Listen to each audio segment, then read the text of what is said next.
got your old Nationals out today. Yeah. It's beautiful. Isn't it? It's a 1928 Tricone. Is that what all that stuff inside there is? Yeah, there's 3 smaller cones in this guitar instead of 1 big cone like a lot of them have. And this guitar is all original. I mean, when I say all original, it's not even reset. This is the original neck reset. Probably the last guy who had his hands inside this guitar might have been John himself. John Dopyera, the guy that invented these and built them. Actually lived in this town, Escondido. Really? Yeah, he did. Cool. Of course, he built those guitars in LA, but he lived in Escondido. It's like a mirror. Yep, that's all original. That's original. It has a couple little dents right there and a wear spot from the arm. And this guitar sounds really, really good. And it's a that was Tricone. fancy over there. Yeah, that guitar is the cheaper versions that they sold. He sort of got talked into making these. He didn't want to make them. That was his baby there. But people wanted him to make a more affordable guitar. And this thing has a Hawaiian etching. There's 2 or 3 different scenes that can be found on these. A little man in a boat here. And palm trees. This guitar is also all original with the exception I did reset the neck on this one because it really needed it. And I think I may have brazed and re-plated this because these all break right here, but don't quote me on it.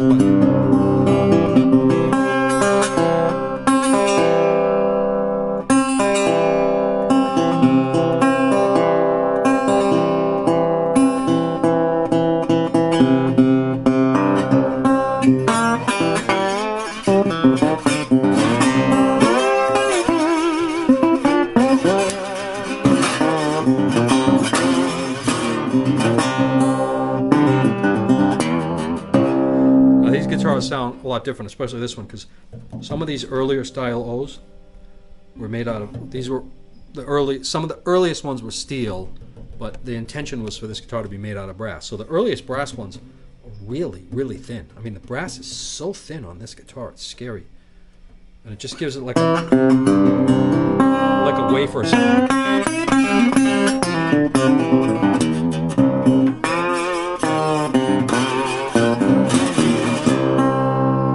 Play this guitar on a different tuning. I'm not sure why it's in this tuning right now, but it likes, you know, the open G style tuning better than the Vastropol tuning, to my ear anyway.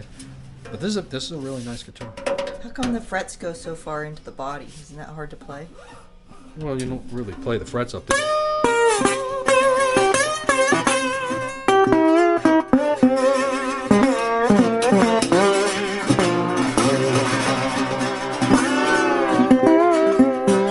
But you can play the slide. I mean, a lot of guys play these guitars like this, you know.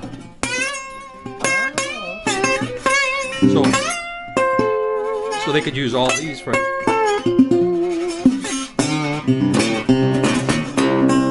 This is the wrong kind of slide for that, but. Like what your buddy Hex does. Yeah, Hex Henderson. He plays these things great like that. He plays all kinds of stuff like that. I'm adequate like this, but like not right now because I haven't done it in a long time. And when you play like this and then you turn around and play like this, it's so different. You have to get practiced into it. Do they make special? They don't make special slides for them? They do, but you know, I usually use these. But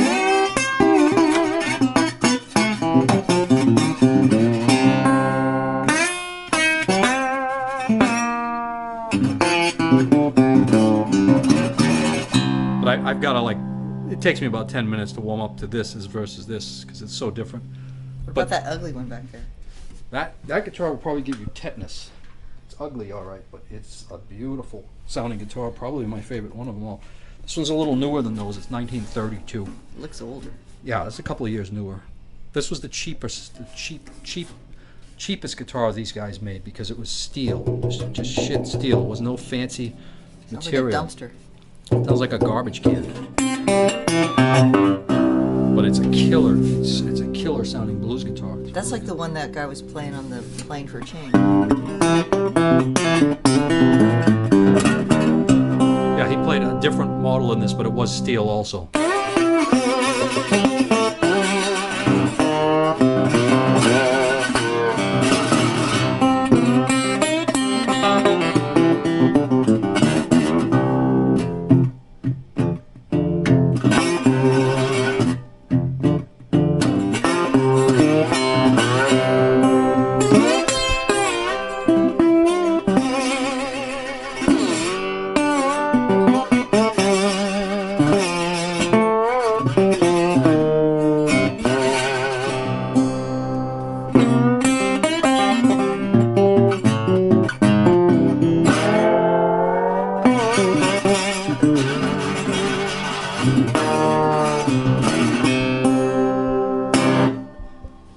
a good sounding guitar.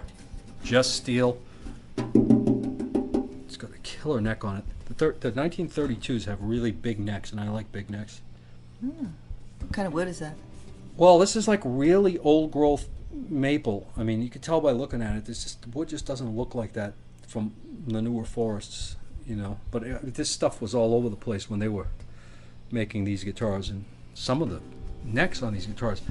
I mean, if you could see through that cloud of old lacquer, you would see that that's beautiful flame. I mean, just riveting through the neck. But it's hard to see because it's so discolored. What's the thing that they got on top of it there, the white stuff? These are maple, believe it or not, and they're dyed brown to look, because these were cheap guitars, so they didn't want to really use ebony or anything like that. So they used maple and they dyed it. So it's rubbing off.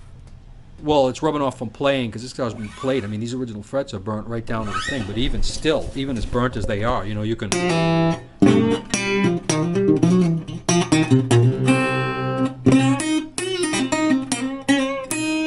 I mean, you could still play this guitar. It's amazing.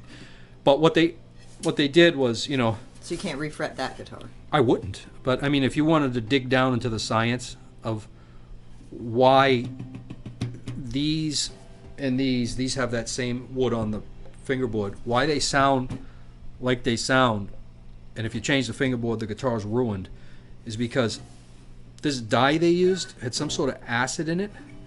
And most of these guitars are really all cracked. You see that fingerboard's all cracked because the acid ruined the maple, but it didn't ruin it for the sound. It did something special to the sound. So if you put most people put a rosewood on. They don't know how to put an old dry piece of maple and then dye it. But I mean, you can do it if you have to. It's never going to sound the same. But that's why that wood is so cool. So you ask me a lot because I had some original non-original ones of these. The new ones they make now. Replicas? Yeah, and they own the name. These guys up in San Luis Obispo.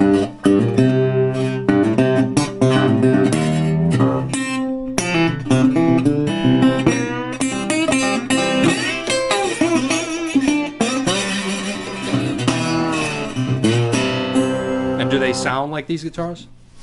No. Are they good? Yeah, they're really good.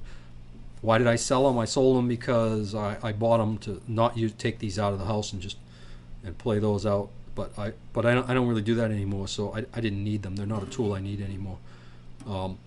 And the reason why they don't sound as good as these, I just give you some. There's a lot of reasons. But one, for example, if they make this model guitar and they make it out of steel, okay, it's the same gauge as this steel. So what's the big deal? How come it don't sound like this? Well, first of all, this is a scary neck joint. Okay, these neck joints fall apart. All right, I mean, this is all wrong. If you ever work on these, you know. But if you make this sturdy, it hurts the sound of the guitar, okay? And they make it sturdy because they can't have... Everybody returning them. Yeah, they can't sell you a guitar and a year later the neck's hanging off like it did on the originals, So that's going to be that factor. But think of this. So they use the exact gauge steel, okay? Well, you can't buy this steel anymore. Steel isn't steel, Steel back then didn't have the same ingredients it has in it now. Now they put a lot of silicone in steel, and it's more flexible, and it doesn't have alloys. It doesn't have that sound. Okay, you could go have it made somewhere, but it would cost you a fortune. I don't even know if you could. So what comes out of a foundry now isn't the steel that came out of a foundry in 1932. It's completely different. This guitar here, this brass is so thin. I bet, I don't know, but I bet you can get brass like this, but you're not in your right mind going to make a guitar this thin and then sell it and try to have a warranty. Forget it. It'll never work. This is way too thin. So if you have a style O and it don't sound like this style O, no shit, it's never going to. It looks brand new. Well, this guitar is really clean. These guitars are really all original. This guitar Where'd you get that? Very clean. Got this from a guy who... I got this one and the Tricone in very similar circumstances from a guy who inherited it from their father, who now they were old and had been in the closet, and they never played. Their father played, and had been in the closet all those years. This one with the neck hanging off this way because it had been in the closet. With strings on it? Yeah, with the same strings the father played and all the picks that the father used and the stuff. So it went through two generations, the second generation sitting in a closet. The same thing with that Tricone. And I got them from two different guys the same way. this one I forget. I bought this one. I don't know, somewhere I played it and loved it, and it had this. This guitar has a lot of wear on it, but there's no abusive wear on it. This guitar wasn't in the dust bowl. Okay, it wasn't somebody leaving the middle of the country in one of those Jed Clampett jalopies, and this guitar was. Is that the paint all worn off? Yeah, and this guitar was like tied to a string, following the truck. You know, in the camp or something. This guitar was played. To me, it looks like by a musician because all the wear is non-abusive wear. It's all wear in the playing mode. Hand rubbed the paint. And of course, the guy only played a handful of chords down here. You know, but what else would you do with this kind of guitar? And you know, I don't think this guitar was used this way.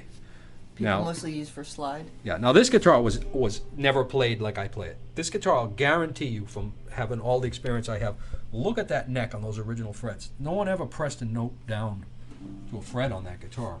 You know, that guitar was played, and I know for a fact because when I got it from that guy's son, who was now, you know, towards the later years of his life, it had the nut booster on it that had been on there, and the strings were rotten. I mean, the strings were on there for, you know, 50 years.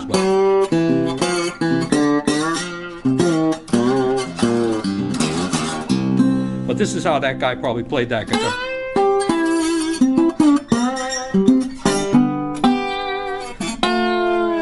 You know, like. Sounds so nostalgic. Well, that's how people played these. Some of them came with square necks because no one would ever wrap their hand around them. But guys got whatever they can get their hands on. If they Oh got yeah, one the of ones we these. saw at Norm's, they had square necks. I remember that. Yeah. They looked real heavy. Yeah, yeah, and they're nice. I mean, they sound different because the metal goes all the way down.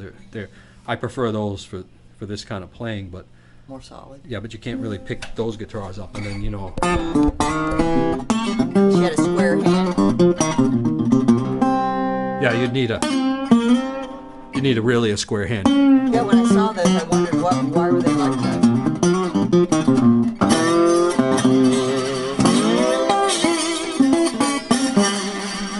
This German silver and the three cones have a sound like nothing else. If you put the three cones in something that's not It says German silver, then forget it. It does. These guitars have a certain sound. This was John's the work of his life right here.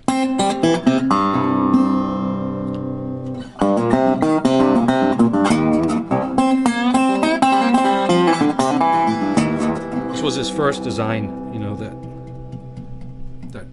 you know, he put all his faith into that. And these were just cheaper things to sell on the market, you know. But blues players gravitated towards that steel one over there because it was cheaper, and it does have a raw blues sound that's really nice. It does. It sounds so This cool. guitar is smoother. Right? So if I did that on this guitar, it would want you to sort of lay into it a little harder, you know, to go.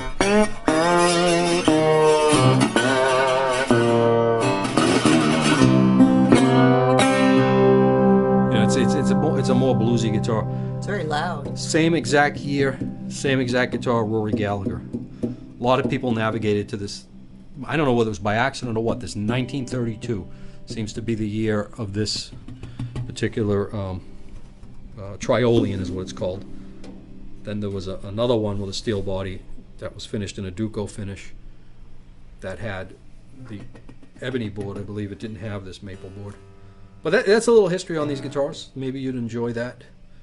And every now and then you got to get away from all the madness of cables and amplifiers and all that stuff. And Well, they sure made those have a lot of volume to them. well, it was an answer to trying to be loud enough to be heard in an orchestra. The guitar was, nobody could hear the guitar. You know, There were loud bar roomers. Yeah, I'm gonna tell you something really funny about this guy. Okay, this guy designed a lot of really cool stuff. He even designed an automobile. Okay, Really? yeah, What was it called? he was ahead of his time. I don't really know what it was called, but and I've never obviously seen it, but have heard of Have it. at the car show. But the thing is this guitar was his, like I said, this was his baby, and then this was the cheapest thing he made, right? Well, these were made to play Hawaiian music on, Okay, this was his. He didn't know what was going to happen with this guitar. Now here's the ironic, funny thing. Okay, I don't know if you'll find it odd too, but blues players navigate through this guitar and develop an entire style of playing guitar on these guitars. You know, Bucka White and all those guys, and Son House on this one. You know, and it's not what he designed it for, but that's what it's famous for, right? So then he gets ripped off. Hawaiian music didn't really take off. No, he gets ripped off by his partners. Okay, I mean the guy gets ripped off, he loses his company. Okay, and he goes back into it with a new design, right?